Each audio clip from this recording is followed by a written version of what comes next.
Bienvenidos a Vida y Negocios con Susi Mejía, el espacio donde conectamos las claves del éxito empresarial con el propósito y bienestar personal. Aquí exploramos diferentes temas para inspirarte a crecer y transformar tu mundo. Prepárate para conversaciones que marcarán la diferencia en tu vida y en tus negocios. Comencemos.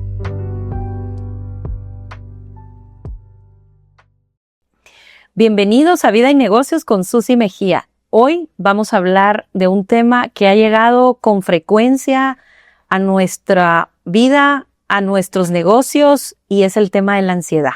El tema de hoy, menos ansiedad, más vida.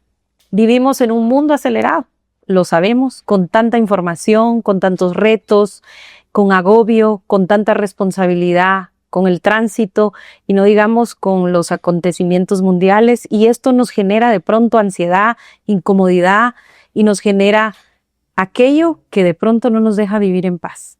Hoy vamos a aprender de la mano con una conversación extraordinaria con un invitado de lujo, el doctor Andrés Godfrey.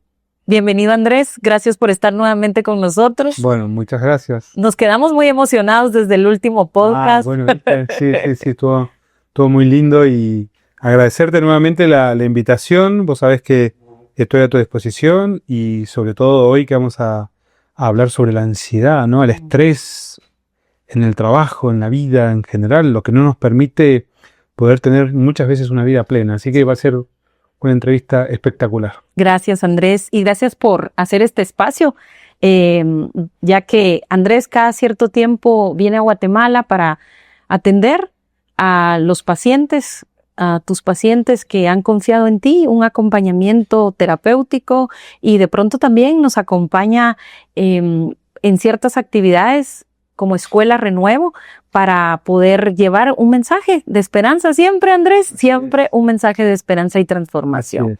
Quiero presentar formalmente al doctor Andrés, quien principalmente es amigo de nuestra familia, amigo desde hace algunos años, y Andrés se graduó como licenciado en psicología por la Universidad de Aconcagua, Mendoza, y obtuvo un máster en logoterapia y análisis existencial.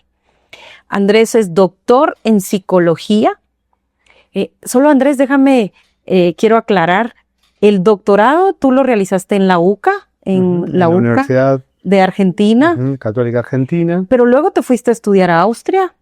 Primero fue una maestría la que hicimos, con toda la teoría de Alfred Lengle. Y tenía todo su equipo de personas de la ciudad de Mendoza, donde él empezó a llegar sistemáticamente para formarnos en la teoría que él tenía, que eran las 4 motivaciones fundamentales. Él fue discípulo de Viktor Frankl, pero después, amplió considerablemente los pensamientos de Frankl, y hasta adquirir un formato de pensamiento absolutamente propio y original. Diríamos que tú eres tercera generación. Bueno, esperemos estar en ese nivel, ¿no? Viktor Frankl y Alfred Lengle y Andrés Godfrey. Puede ser, esperemos, ¿no? Bueno, y pasar por las aulas de la UCA con un posgrado, un curso de posgrado que tú diriges también. También sé que has escrito 11 libros. 11 libros. Así es, 11 libros. Y hoy tengo acá 2 de los manuales también que tú has escrito. Hay un manual de test de sentido en la vida que se puede utilizar tanto en clínica como en las organizaciones. Exactamente, sí.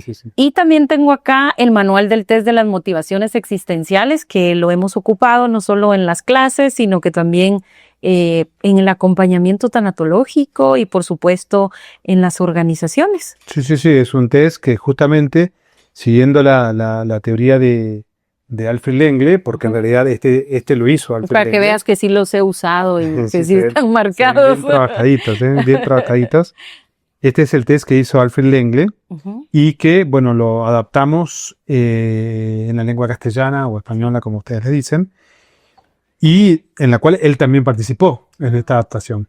Entonces, es un test muy bueno, con una capacidad de confianza, es decir, de medición muy exacta en estas 4 aspectos de la existencia, que cuando vos alcanzás una vas pasando a la otra hasta que llegás a la 4ª, y esto se puede entender como el logro de una vida plena, ¿no? Ya. Entonces se usa en el consultorio, en la universidad, en las actividades que uno hace de empresarial.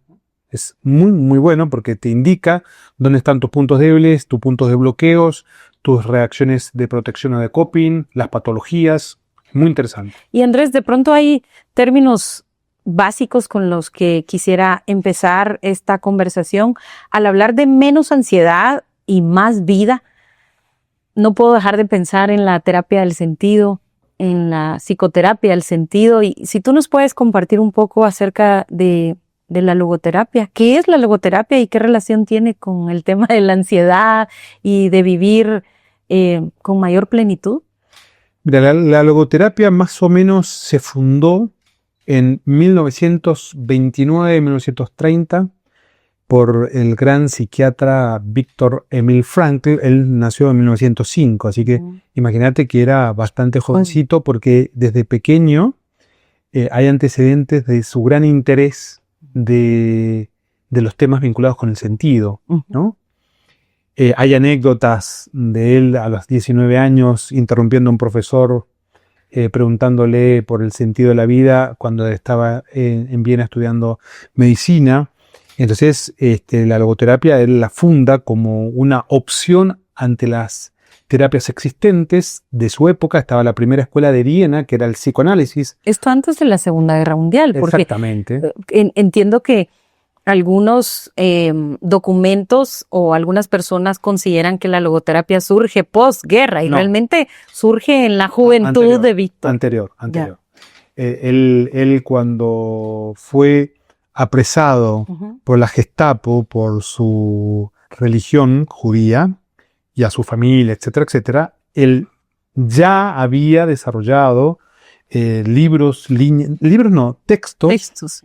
Y que él ya venía estudiando, ¿no? Incluso en el célebre libro que él escribió, que se llama El hombre en busca de sentido, que en realidad la traducción está mal porque en alemán es un psicólogo en un campo de concentración. Él entra con esos textos que él ya venía definiendo como la logoterapia. Y la palabra logoterapia, logos de griego, tiene como muchos significados, pero él la toma como sentido. Logo significa ciencia, estudio, tratado, sentido, verbo, significado. Él la toma como sentido. Y la palabra logoterapia, terapéuticos, significa tratamiento. Entonces, el estudio. Claro, el tratamiento de las dolencias humanas a través del descubrimiento de un sentido de vida, ¿no? Si uno lo quiere hacer así como más. Andrés, siempre he tenido la duda y ¿se usa el término sentido a la vida o sentido de la vida? Porque lo he escuchado en las aulas, pero también lo escucho regularmente pues en algunos escritos. No es lo mismo. No es lo mismo, porque en realidad él escribe en alemán, ¿no? Entonces las traducciones a veces del alemán al castellano, a otros idiomas, a veces no son tan precisas. Cuando él habla de sentido, habla de 3 tipos de sentido.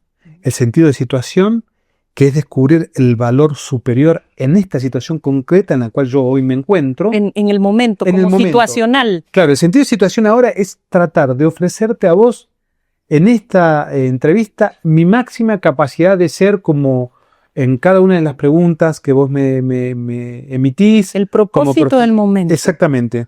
Dar el valor máximo, entender la pregunta, responderte correctamente, adecuadamente, de la manera más completa, más valiosa. Bien, ese es el sentido. Terminamos este podcast y después yo tengo otras actividades que tendrán un nuevo sentido. Ese es el sentido de situación. El sentido en la vida, ¿sí? Que es el sentido que muchas veces tiene un trayecto de 5 años, 10 años, cuando vos estudias una carrera, cuando vos tenés un emprendimiento. Cuando estoy en un trabajo, en un rol, exactamente, desarrollándome. Tiene una duración mayor. Entonces, eso a veces ha sido traducido como sentido de la vida. Sí. Pero en realidad el sentido está en la vida. En la vida.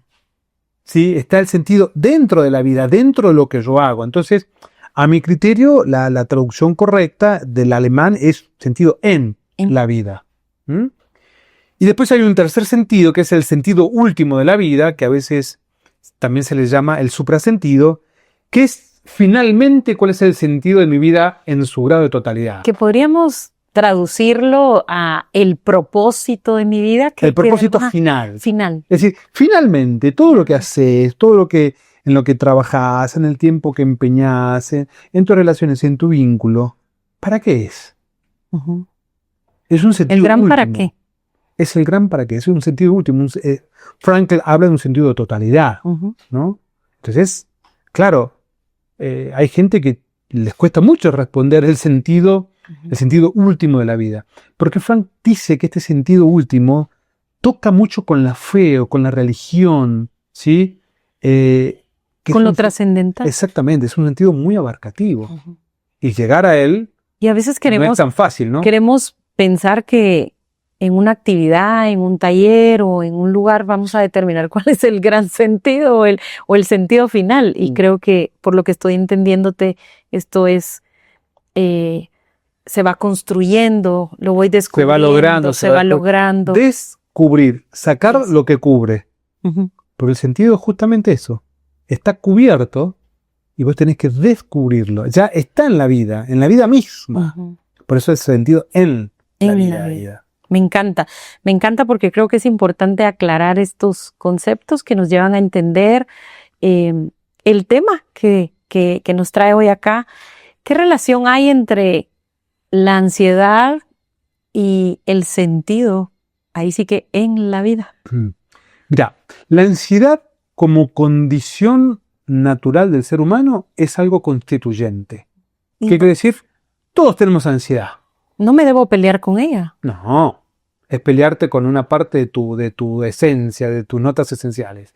Porque la ansiedad es lo que también te moviliza, es lo que te da fuerza en algo. El sentido te da orientación. Me da una guía, me da dice, un camino. Por acá vamos. Uh-huh. Este es el lugar donde yo quiero llegar. La ansiedad es esa fuerza psicológica, ¿no? De decir, bueno, vamos hacia eso. Es como lo que sería muchas veces lo que le da movimiento, pero no dirección. El sentido le da dirección, sí, pero no movimiento. Claro. Entonces, la afectividad, ya incluyendo no solamente la ansiedad, sino la afectividad es lo que mueve al hombre hacia un fin, un destino. Pero hay que agregar otro concepto que es el de valor. Uh-huh. El afecto mueve al hombre. El valor es lo que es tocado para el hombre, lo que le es importante, por eso lo mueve. Y el sentido... Lo que cuido, ese valor, lo que estoy cuidando también en ese valor. Lo que cuido, lo que me mueve, hacia donde me dirijo, lo que considero que es importante, que me nutre, que me enaltece, que me beneficia, que me engrandece. En definitiva, diría Alfred Lengle, lo que le da vida a mi vida. Uh-huh. Fíjate, esa expresión a mí siempre me encantó. Sí. Te la he escuchado. Le da vida a mi vida. Uh-huh. ¿Mm? Eso que es importante es lo que le da vida a tu vida. Esas cosas, personas que son importantes en el trabajo, en la comunicación, con tu jefe, en el servicio que vos haces, es lo que a vos te nutre, es lo que a vos te alimenta, me es lo que a vos te despierta, ¿no? Entonces, afectividad, valor y sentido son tres conceptos muy importantes a tener presente. Y cuando hablamos de ansiedad, tú decías es algo innato, es algo que nos acompaña en la vida, pero podemos desbordarnos. Exactamente. Y ahí empiezan las problemáticas. Uh-huh. ¿Cómo sé cuando es una patología? ¿Cómo sé que cuando esto ya se está saliendo de control? La ansiedad por aumento, uh-huh, ¿sí?, empieza a ser patológica. Uh-huh. Lo que pasa es que vos generalmente no te das cuenta porque estás más acelerado, tenés verborragia, es decir, hablas mucho, dormís menos, estás inquieto, tenés como una excitación psicomotriz, por ejemplo, movimiento de manos, movimiento de pies. El ritmo cardíaco. Aceleración del ritmo cardíaco, de la frecuencia de la respiración, bruxismo. Bruxismo, sí, el bruxismo es uno de los grandes síntomas. Entonces, ahí vos te vas dando cuenta de que hay algo que está fuera de control. Porque si la ansiedad es constitutiva y es lo que te mueve un poco en la vida, junto con la afectividad, cuando eso está desbordada, ya te genera impulsividad, choque, malas elecciones, incapacidad para meditar y pensar, inquietud. Entonces ahí vos vas viendo que hay algo que está fuera de un orden, desordenada, por aumento. Entonces ahí tenemos que tener atención, porque la ansiedad en su máxima expresión se llama ataque de pánico. Sí.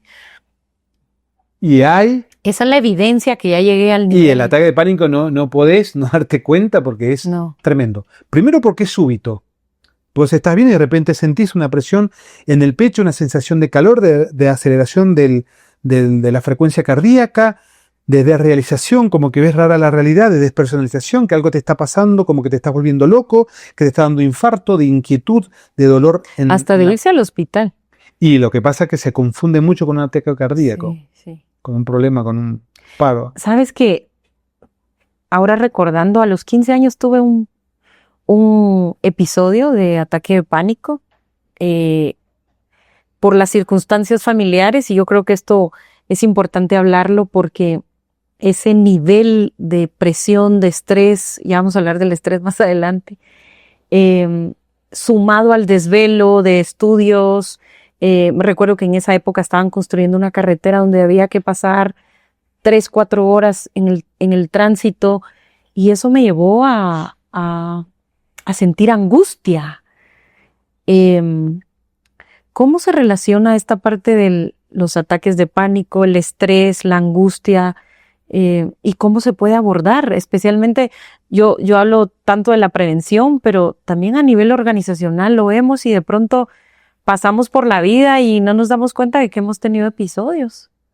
Mira, son 3 conceptos distintos. La ansiedad, un poco que yo te la marqué, que es constituyente, que es normal, lo que te permite actuar y accionar. El problema es cuando está muy elevada. Entonces, cuando está muy elevada, te desborda y te desequilibra. La angustia viene del griego, que la palabra es jangos. La palabra jangos se traduce del griego como estrechez. Y se manifiesta físicamente porque sentís una estrechez en la respiración y una opresión precordial en el tórax. Entonces sentís como una estrechez. La angustia te hace la experiencia de que tenés como un peso en el pecho. Como no puedes ni respirar. Como no puedes respirar. Es como que te achica la capacidad de la respiración poniendo en amenaza tu vida, ¿no? Entonces, y sentís así una congoja, ¿no? Te sentís una angustia o una tristeza que muchas veces no podés precisar objetivamente. Si vos tu angustia la podés precisar en un objeto, eso se llama fobia.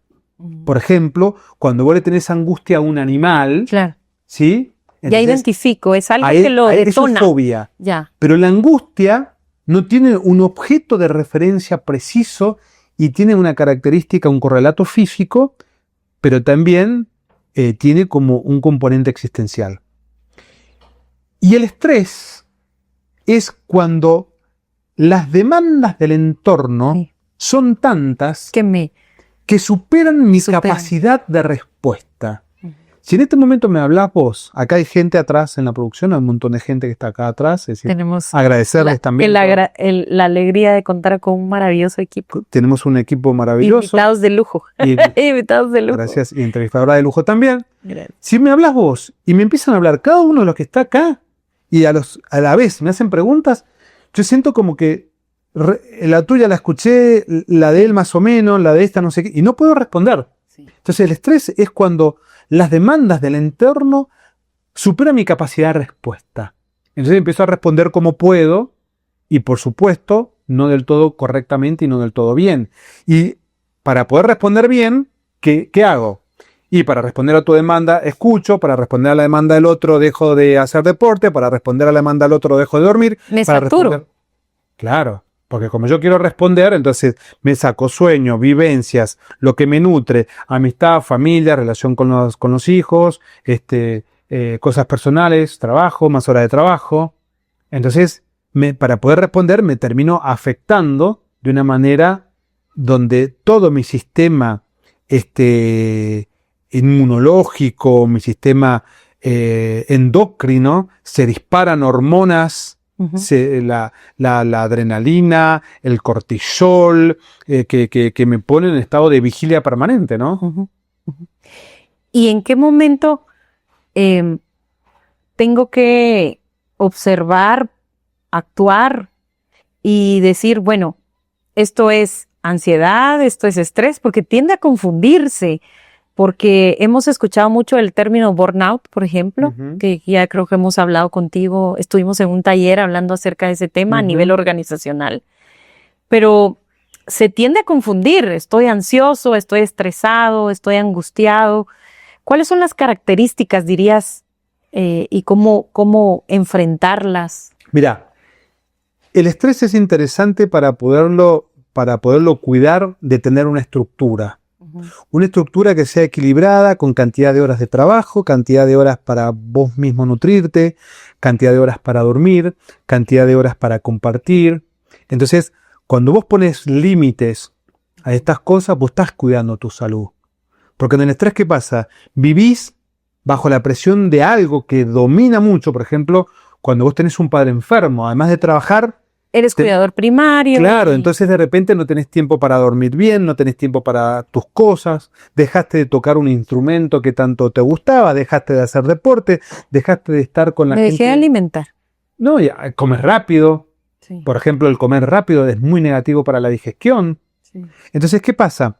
Cuando vos tenés una estructura armada, donde respetás cada una de las condiciones que te permiten una vida digna, dormir, comer en paz, comer bien, nutritivamente, estar con amigos, trabajar lo que tengas que trabajar, tocar un instrumento, contacto con la naturaleza.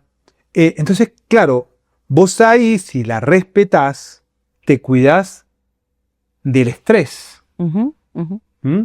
A la vez, te estás cuidando de la ansiedad porque, ¿qué pasa? De la ansiedad que está fuera del límite, o sea, fuera de... Claro. No la que nos acompaña naturalmente. No, claro, pero vos te tenés que cuidar de la ansiedad patológica. Claro. Por ejemplo, una de las grandes condiciones para aprender a manejar los ataques de pánico, sobre todo dentro de las empresas, es la respiración, es el deporte. Vos me hablabas del bruxismo. El bruxismo es un síntoma claro de ¿qué es bruxar? No sé, empecemos por ahí. Bruxar es cuando uno en la noche está durmiendo y aprieta los dientes. Y hace un rechinar de dientes.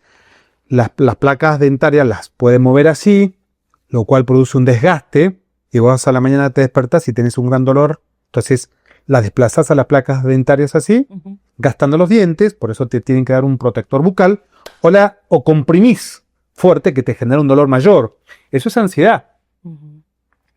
¿Cómo se va mucho la ansiedad? Esa a través de la práctica de deporte. Claro. De vaciar, de sacar, de liberar. El deporte te baja muchísimo la ansiedad.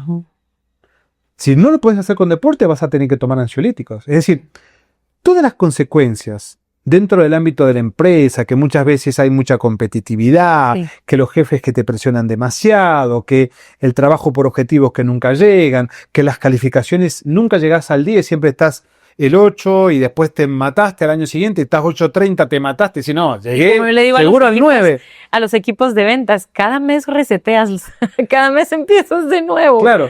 ¿Verdad? Entonces, la mal paga, el mal ambiente laboral, la competencia con los demás, los comentarios que se hacen entre uno y otro, el no trabajo en el equipo, el deseo de que dentro de tu mismo equipo hay gente que te desea que te vaya mal para poder ocupar tu puesto, ¿no? Sí, es una realidad. Entonces, claro, dentro de los ámbitos laborales, muchas veces el estrés es mayor.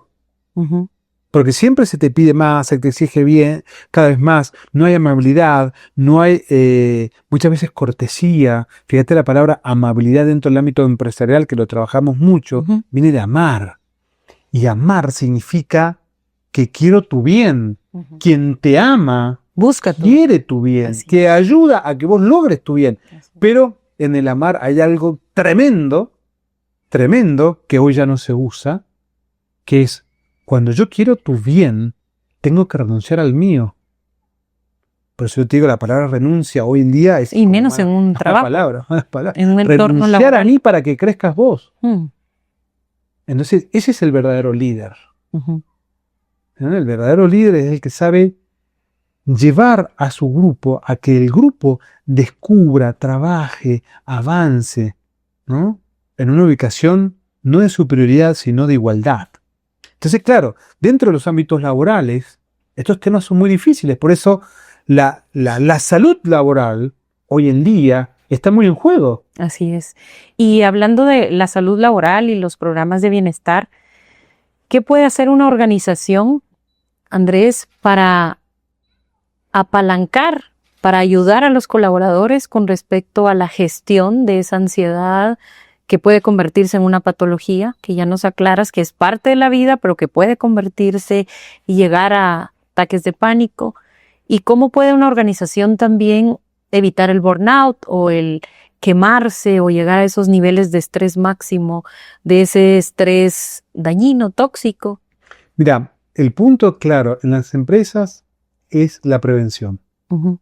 La prevención hace de que ciertas patologías o dificultades laborales no lleguen. Vos tenés un trabajador feliz y el trabajador feliz tiene mayor identificación con los valores y el ideario de la empresa. Uh-huh. El trabajador feliz tiene mejor relación con sus pares, Uh-huh. tiene mejor comunicación, se siente bien en la empresa, produce más, trabaja con mayor nivel de alegría. Si vos no tenés un trabajador feliz, cómodo, bien pago, bien tratado, todo el sistema se te va a descomponer. Las empresas son como los antiguos relojes Uh-huh. que se mueven a engranaje. Así es. Si uno de estos subsistemas del sistema mayor se sale del engranaje, el reloj no se mueve. Porque está todo engranaje y otro engranaje chiquito y uno grande que va moviendo todo.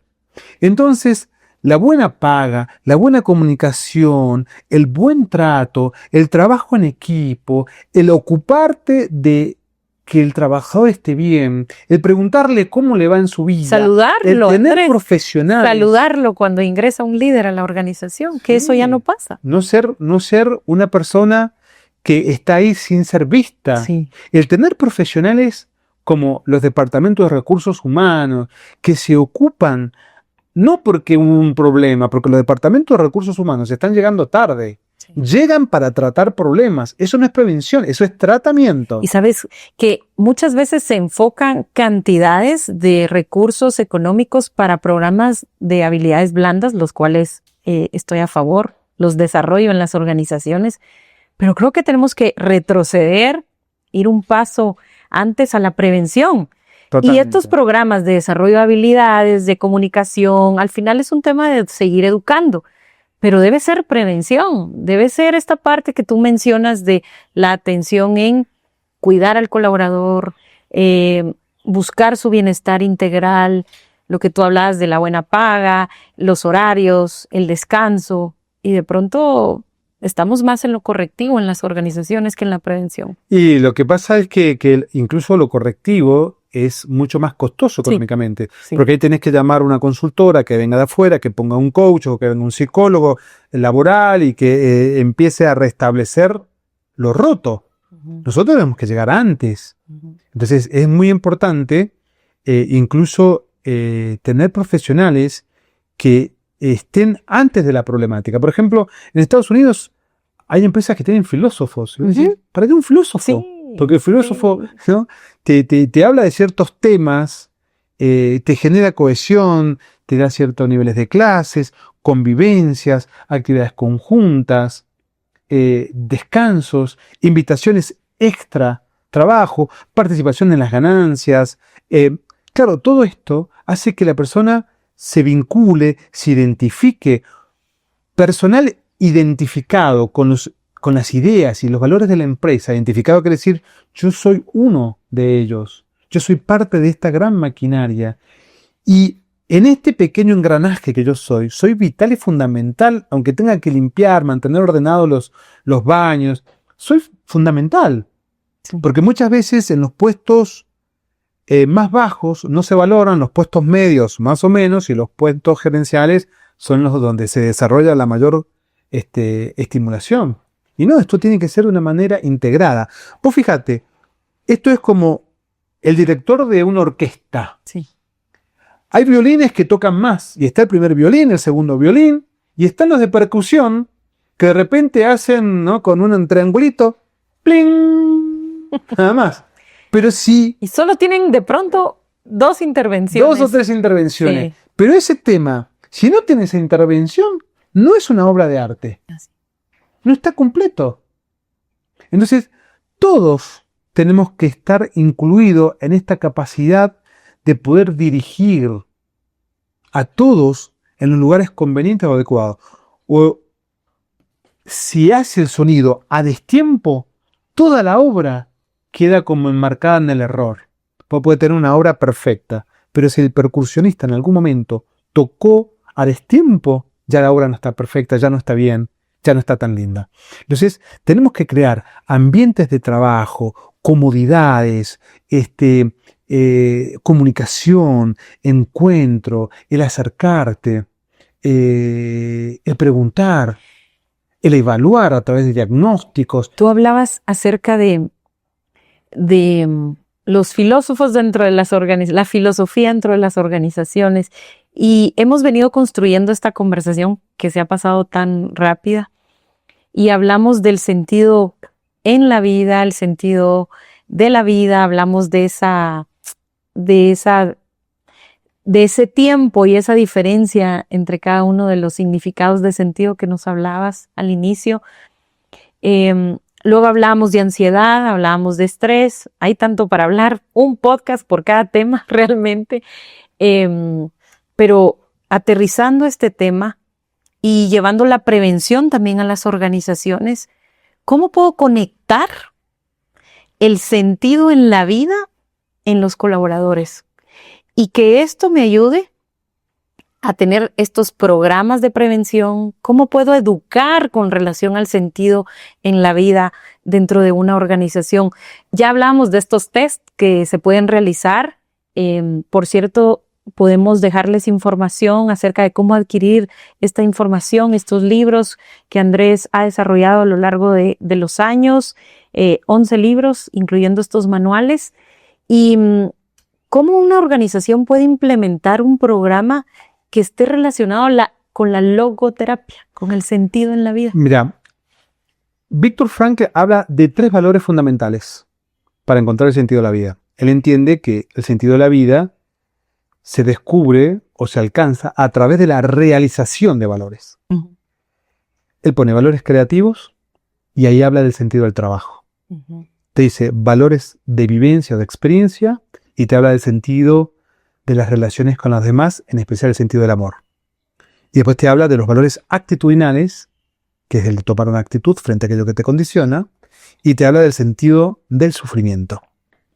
Si nos vamos al primero, que es lo que tiene el sentido del trabajo, los valores creativos, él trata a través de este valor de que la persona pueda descubrir dentro del trabajo, y esto lo tiene que fomentar los directores y la empresa, que el trabajo se transforme no en un medio Uh-huh. para alcanzar un fin. El medio es el dinero Uh-huh. para que el fin sea pagar impuestos, colegios, salida. El sustento. Uh-huh. Viktor Frankl te dice, el trabajo no es un medio para alcanzar un fin, es un fin en sí mismo. En la medida en que ayudamos a que aquel que trabaja desarrolle su creatividad, su originalidad, plasme su persona, su mejor versión de ser, su servicio, y sienta que la empresa está aportando algo distintivo, está aportando algo importante. Que pertenece, que aporta, que da, que hay un bien mayor también por el cual trabaja. Entonces, las empresas que muchas veces le cuesta Uh-huh.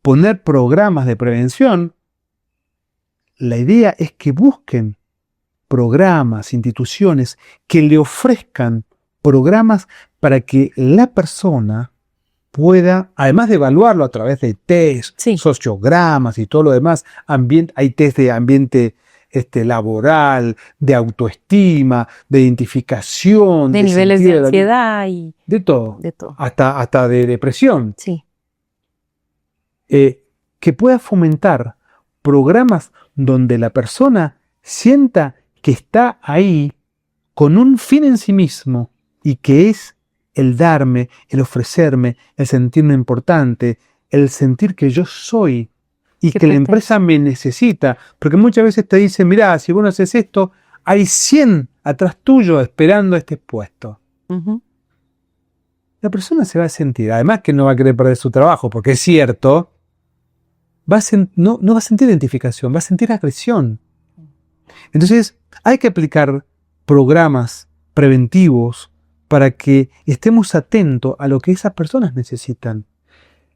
Los ambientes laborales han perdido la humanidad, sí. la educación. Justo estaba hablando en un taller que tuve la oportunidad de impartir hace unos días y hablábamos de la humanización en las organizaciones y que cada vez es algo más valorado por estas generaciones, por los jóvenes, una empresa más humana, sin dejar, por supuesto, de ser responsables y entender cuál es el fin de una organización, que es lucrar. Sin embargo, creo que es un tema que se ha perdido. Andrés, yo, Pero ojo, va a lucrar más con Claro. gente sana, por supuesto, con gente que trabaje cómoda, por supuesto. con gente que trabaje feliz, porque eso es una ganancia. Lo que la gente muchas veces, los empresarios no entienden, que estos programas, si bien tienen un costo, Ujú. ellos lo van a ver reflejado en En sus ganancias, Así es, en sus números finales. en sus números finales, pero de manera considerable. Ujú. Sobre todo en estas personas que se dedican a la renta y que tienen Sí. comisiones. Van a vender más, van a ganar más. Por supuesto. Me gustaría dejarle también a la audiencia, hemos tocado el tema empresarial, organizacional, y también me gustaría dejar alguna herramienta, algún recurso, Andrés, para las personas que nos estén escuchando y digan, yo identifiqué que estoy teniendo ataques de pánico. Ya no es solo una ansiedad normal, por decir así, sino también ya estoy llegando a una patología sin hacerse un autodiagnóstico, porque esto es importante. Las personas a veces dicen, estoy en depre. Yo les digo, si supieran lo que realmente significa estar en depresión, no usaríamos la palabra. ¿Qué recomendación, qué recurso pudiéramos hoy dejar si una persona se encuentra identificando, de acuerdo a esto que hemos hablado hoy, que necesita empezar a hacer cambios, pero algún recurso que pudiéramos darle inmediato? Mira, los recursos inmediatos con los ataques de pánico, es decir, es la atención profesional. Okay. Cuando vos ya tuviste un ataque de pánico, el cuadro ya está cristalizado. Sí. No es que después no te va a dar. Sí, y lo digo por evidencia, tuve que trabajarlo y vaya si no. Ya está dado el cuadro. Sí, así es. ¿Sí? Si vos tenés un ataque de pánico, estabas en el banco, estabas en la iglesia, estabas en una empresa, estabas en el ascensor, estabas en la cama durmiendo en la noche y no entendés ni por qué, estabas de vacaciones, y muchos de estos síntomas que yo nombré al principio se te dispararon en menos de 10 segundos, Sí. y ya te llevaron al hospital, porque generalmente te llevan al hospital, o lo que sentí que tenés un infarto, ¿no? Te dicen, no, mira, te hicieron un Y todo cardiograma, salió bien. te hicieron todo lo estudio y te dijeron, bueno, el psicólogo. Ok. Tenés que recurrir rápidamente a la atención profesional. Porque el ataque de pánico, en la medida en que más sucede, más se hace frecuente y más se da en número y más se da en intensidad. Se pone más fuerte. Hay un cierto límite. Pero algunas claves del ataque de pánico son las siguientes. Primero, saber que tengo un ataque de pánico significa de que no me voy a morir, de que no tengo un infarto, de que el ataque de pánico dura en su máxima expresión entre 10 y 15 minutos y después se apaga, que no voy a tener ninguna lesión a ningún órgano, que no voy a dejar de respirar, porque nadie se ha muerto por dejar de respirar, porque no podés dejar de respirar, porque es un movimiento vital en la vida y automático. No es que de repente vos estás así y dices, ¡ah! Me olvidé de respirar. Es decir, funciona con el sistema Pero la mente está diciéndote, autónomo. te estás muriendo. En un No, ataque sí, de la pánico. mente te puede decir. Porque, mira, los problemas reales o fantasiados son iguales. Sí, yo digo al cerebro Mejor se le tener engaña. un problema Sí, fantasiado, ¿no es cierto? Si no la película, tú ves la película o yo veo la película y estoy llora que llora y como dijo mi sobrina, una de mis sobrinas a los 5 años, tía, ¿por qué te preocupas de que yo esté viendo esta película si esto no es cierto? Ella estaba más consciente Claro, que yo, claro, que no era real, claro. que no era real. Pero los problemas fantasiados se constituyen también en problemas. Sí. Entonces, en primer lugar, saber que un ataque de pánico requiere atención es un cuadro de ansiedad, pero no es un cuadro en absoluto que va a afectar ningún órgano, ni te va a lesionar, ni te vas a morir, ni nada. Nada. No hay nada. Y que se pasa. Ujú. Y que no dura más de 1 hora. Ahora, la sensación de desesperación es tan grande que vos sentís que te vas a morir, que te vas a dejar de respirar, que te estás deshidratando, miles de cosas. Y necesitas apoyo, punto de referencia, o ir al hospital o estar con una persona para que te calme eso. ¿Mm? Pero en primer lugar, el ataque de pánico, podríamos llamarlo así, es inocuo desde el punto de vista biológico. Ujú. No te hace nada. Te hace pasar una experiencia psicológica terrible, Agradable. pero físicamente lo sentís, pero no te va a pasar nada. Nadie se murió en un ataque de pánico. En segundo lugar, lo que tenemos que tratar de hacer es de pensar que solo es un ataque de pánico Ujú. y que necesito concentrarme en alguna actividad que revierta la hiperventilación que el ataque de pánico me produce a nivel biológico. Entonces, aprender a respirar. Respiración. Respirar significa que el oxígeno ingresa por mi nariz unos 3 segundos, retengo otros 3 segundos de esa respiración para que sea una respiración profunda y luego expiro por la boca. Es como si vos tomaras un globo, te pones el globo acá y haces, retenés y empezamos de vuelta. La respiración y la atención en algo que te saque Ujú. del pensamiento que muchas veces se te hace obsesivo, te ayuda a relajarte. ¿Sí? Entonces, detectar que es un ataque de pánico, pensar de que el ataque de pánico no te va a generar nada, meterle fuerte con la respiración y centrar tu atención en algo que sea valioso para no estar ahí. No. Son algunos de los aspectos que te ayudan. En el momento y buscar ayuda. Siempre la búsqueda de ayuda te va a hacer que el ataque de pánico no se desarrolle, no se cristalice, no se fortalezca más y no se habitúe más en tu vida. Ujú. El psicólogo te va a ayudar a descubrir muchas veces si eso tiene un origen psíquico por alguna angustia que vos podés llegar a tener y que no comprendés, o puede tener un origen de tu propia biología ansiógena, Bioquímica. que en personas, claro, muy ansiosas, el ataque de pánico se cristaliza mucho, se arma, se estructura, ¿no? Pero rápidamente el ataque de pánico se ordena, es una patología dentro de todo que se cura, que se va. Vos tuviste ataque de pánico en un tiempo, yo no sé, ¿cuántos años no tenés un ataque de pánico? Muchísimos años. Sí, Se yo cura. trabajé con conciencia, Se con cura, acompañamiento. se cura. Así es. Pues Andrés, estamos llegando al final de este espacio. Me encantaría tener 2 horas más acá contigo. Sé que tú impartes talleres relacionados a este tema. Vamos a dejar en la descripción tus datos para que puedan contactarte, también a través de estos libros y manuales que pueden tener acceso para implementar programas de prevención en las organizaciones y por qué no llevar esto al mundo de las familias también. Al mundo del colegio, de las familias, de saber que es importante tener una vida ordenada, donde todos los aspectos de la vida tienen que ser cumplidos. La familia, el trabajo, la buena alimentación o la sana alimentación, el descanso, la amistad, la música, el arte. El arte. ¿No? Tantas cosas que si vos tenés organizada tu vida, la disfrutás mejor, la vivís mejor. Es tan hermoso vivir y es tan corta la vida. Sí, bueno. ¿Qué estamos haciendo con ella, no? Entonces, no sufrir en vano.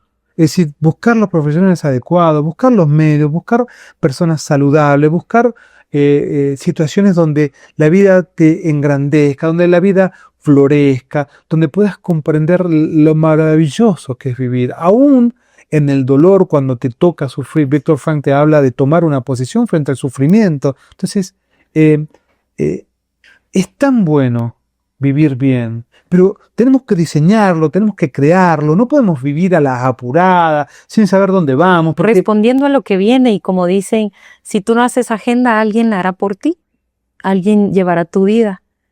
Y gracias por aceptar estar hoy con nosotros, Andrés. Bueno, muchísimas gracias. ¿Algunas palabras finales que quisieras dar a la audiencia? ¿Alguna recomendación final? Simplemente amemos la vida, amemos lo bueno que la vida tiene para ofrecernos en cuanto a valores, y amémonos a nosotros mismos.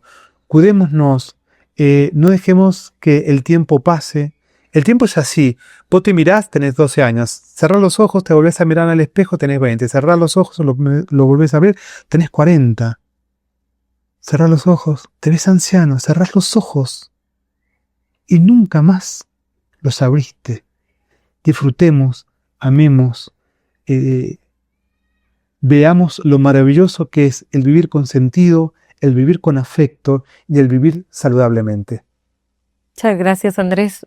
No tengo más palabras, solo agradecimiento esta tarde, e invitarles a que continúen con nosotros y puedan compartir también, suscribirse y compartir esta conversación, este podcast, que creo que va a llegar a muchos corazones. Muchas gracias.